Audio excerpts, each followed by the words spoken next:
আসসালামু আলাইকুম।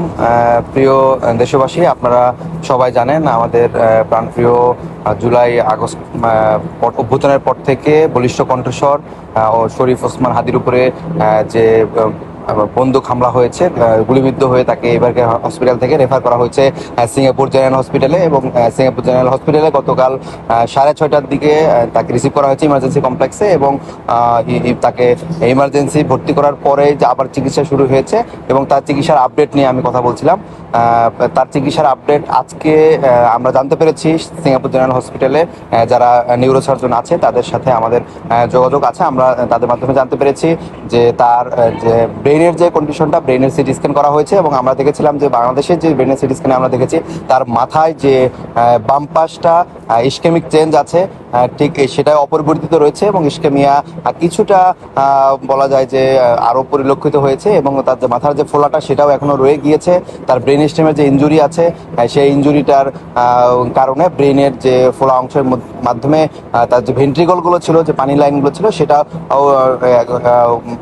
প্রায় বলা যায় যে অসুবিধার মধ্যে আছে। এবং তার যে কিডনি, হার্ট এবং লাংস আর্টিফিশিয়ালি ভেন্টিলেশনের মাধ্যমে চলছে এবং তার ফুসফুসের সিটি স্ক্যান করা হয়েছে এবং সেই ফুসফুসের সিটি স্ক্যানেও তার ব্লাড দেখা দিয়েছে, যেটা কিনা বাংলাদেশেও ব্লাড দেওয়ার কারণেই মূলত চেস্ট ড্রেন দেওয়া হয়েছিল। এবং তার শারীরিক অবস্থা বলবো যে এখনও ক্রিটিক্যাল এবং এখনও অপরিবর্তিত রয়েছে। এবং আমরা সোশ্যাল মিডিয়ায় বিভিন্ন সময়ে যে কথা শুনছি যে ওসমান হাদি চোখ খুলে তাকিয়েছে বা এরকম কোনো কন্ডিশন আসলে ঘটে নাই।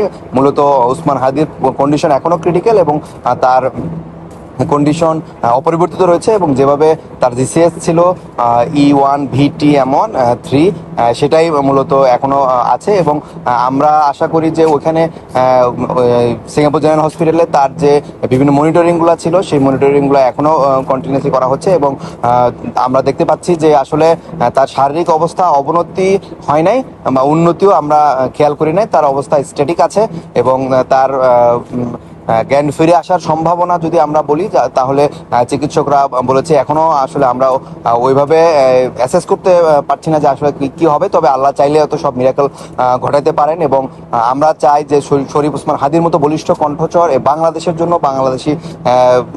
বাংলাদেশের জাতির জন্য আসলে খুব বেশি দরকার। এবং আমরা সবাই দোয়া করব তার শারীরিক অবস্থা যে পর্যায়ে আছে সেই পর্যায়ে থেকে যাতে কামব্যাক করে এবং সে স্টিল ফাইট করছে এবং আমরা চাই যে আসলে সে কামব্যাক করে আসুক। এবং আমরা আরেকটা ব্যাপার আলোকপাত করব যে সোশ্যাল মিডিয়ায় তাকে নিয়ে যে বিভিন্ন সময় বিভিন্ন গুজব ঘটছে, আসলে সেদিকে আলোকপাত না করে আমরা তার সুস্থতার জন্য সবাই দোয়া করব বলে আমরা মনে করি। ধন্যবাদ।